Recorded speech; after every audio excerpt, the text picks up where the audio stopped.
mga dong, sa darating na October, magtatapatan ang mga pinakamahusay sa pelikula para sa 2025 Gawad Urian Awards. Ania ang mga nominado sa Frontline Report ni MJ Marfori. Inilabas na ang listahan ng mga nominado para sa 2025 Gawad Urian Awards. Leading with 11 nominations, ang tumandok ng Cinemalaya na tungkol sa indigenous group na Ati. Bukod sa kwento, highlight din ng pelikula ang All Ati, non-professional acting ensemble. Siyam na nominasyon naman ang nakuha ng Jaime Pacena the second film na Kono Basho.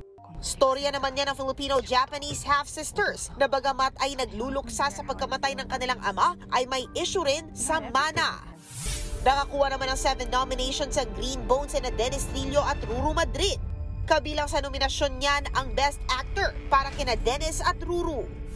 Nangunguna naman sa nominasyon ng Best Actress category sina Lovie Poe sa Guilty Pleasure at Aisel Santos para sa Isang Himala.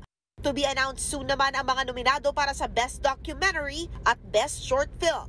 Gaganapin ang awarding ceremony sa October 11.